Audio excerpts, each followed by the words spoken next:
আর সম্মানিত সভাপতি, উপস্থিত বিভিন্ন পর্যায়ের নেতৃবৃন্দ, আমি সময় সংক্ষিপ্ততার জন্য পরিচয় দিলে অনেক সময় চলে যায়, এই জন্য সংক্ষিপ্ত আকারে বলছি। অনেক বক্তা আছেন। আসলে আজকের এই গভীর নলকূপের বিষয়ে যে আজকের নাগরিক যে সমাবেশ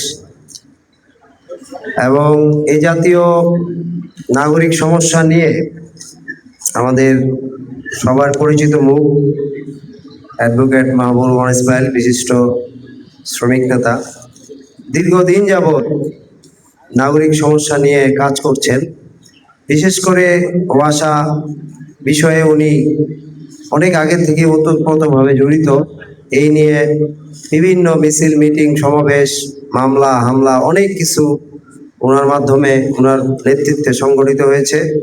এখানে যারা উপস্থিত আছেন, প্রথিতযশা অনেক নেতৃবৃন্দ আছেন যারা এ বিষয়ে প্রথম থেকে সম্পৃক্ত এবং আরো বিভিন্ন নাগরিক সমস্যা নিয়ে সর্বদাই সচেতন এবং নাগরিকদের সমস্যা নিয়ে সর্বদা কথা বলেন সমস্যা সমাধানের কল্পে।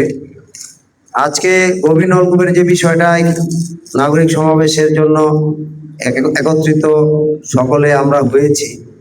এখানে জনসংখ্যার আনুপাতিক বিশ্লেষণ করলে এক একজন লোক এক একটা এলাকা থেকে এসেছেন। তার মানে হচ্ছে নারায়ণগঞ্জের এই যে এখানে মোর দেন 100 লোক 100 এলাকার প্রতিনিধি হিসাবে এখানে কাজ করছে। এই লোকজনগুলোকে খুব অল্প বললে মানে ভুল হবে। প্রত্যেকটা লোক এক একটা এলাকার প্রতিনিধিত্ব করার জন্য এখানে এসেছেন। এক একটা লোকের সাথে কমপক্ষে এক একটা এলাকার কয়েক হাজার লোক এখানে সমর্থিত এবং যে কোনো শক্ত প্রতিরোধ বা সমাবেশের ক্ষেত্রে অবশ্যই উপস্থিত হবেন বলে আমি বিশ্বাস করি। আমি খানপুর এলাকায় বসবাস করি।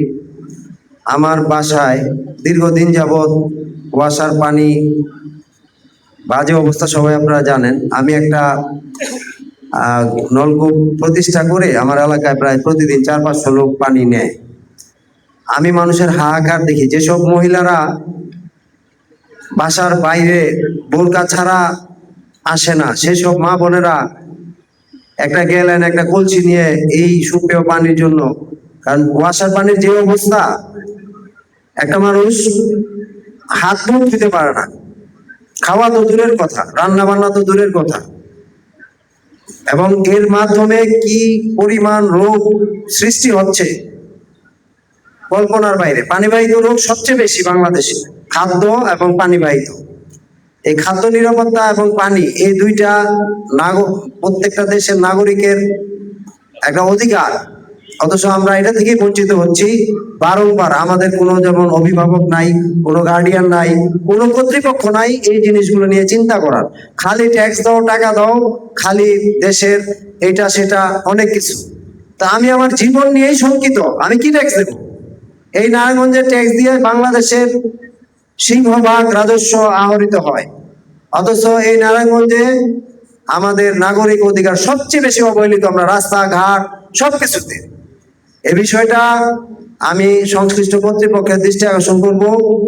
আমি যেটা বলতেছিলাম যে এই যে পানির জন্য হাহাকার, মা বোনরা দেখা গেছে যে এই যে কলসি নিয়ে তারা মানে বেরিয়ে যাচ্ছে বাসা থেকে, আয়সা নিচ্ছে, মানে বোরকা পরে তো আর পানি আনা যায় না। মানে তারা কতটা মানে কি অবস্থার মধ্যে আছে।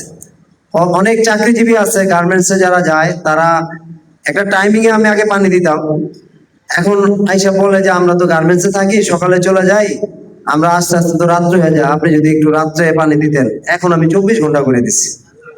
কয়েকদিন পর পরেই মোটর জ্বলে যায়, এটা সেটা কত কিছু বেয়ার করতেছি, এটা আমার জন্য এবং একটা সামাজিক দায়িত্ব পালনের জন্য। বাট এই যে এই দায়িত্বটা কার? রাষ্ট্রের, এই দায়িত্বটা কর্তৃপক্ষের। আমার মনে হয় ওয়াসার কাছ থেকে আর সিটি কর্পোরেশন দায়িত্ব নেওয়ার পর একটা পাইপও মনে পানি লাগায়নি। আপনারা জানেন কিনা জানি না, লাগাইছে কোথাও? তাইলে এই টাকাগুলো কোথায় যাচ্ছে?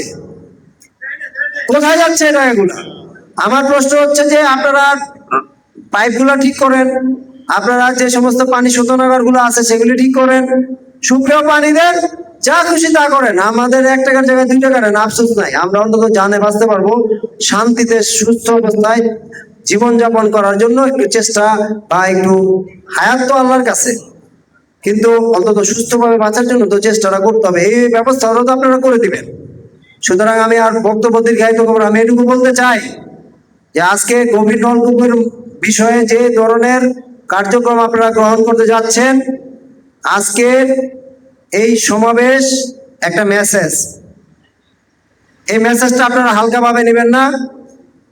এই মেসেজ নারায়ণগঞ্জের অনেক নাগরিক বা সাধারণ যারা সামাজিক সংগঠন বা নাগরিক সংগঠন বা নেতৃত্ব দিয়ে থাকেন বা যারা সচেতন নাগরিক, তাদের অনেক ইতিহাস আছে এই নারায়ণগঞ্জের। আমি অনুরোধ করব যে আপনারা এটা প্রত্যাহার করেন এবং আমাদেরকে সুখেও পানি দেন। তারপরে আপনারা কি নিবেন, কি ট্যাক্স নিবেন, কি ধরনের বিল নিবেন, আপনারা আপনাদের যদি মানে গভর্নমেন্ট অনেক বিষয়ে ভর্তুকি দেয়, এই বিষয়ে ভর্তুকি বাদই দিলাম, যেটা খরচ হয় আলাপ আলোচনার মাধ্যমে আপনারা নেন, আমাদের কোনো আপত্তি নাই, কিন্তু আমাদেরকে পেটে দিয়ে পিঠে দেন। কিন্তু পেটে দিবেন না, পিঠে দিবেন, তাইলে কিন্তু আপনাদেরকেও নাগরিকরা ছাড় দেবে না। ধন্যবাদ সকলকে। আজকের এই আয়োজনের জন্য আমি অ্যাডভোকেট বিশিষ্ট শ্রমিক নেতা মাহবুব ইসমাইলকে ধন্যবাদ।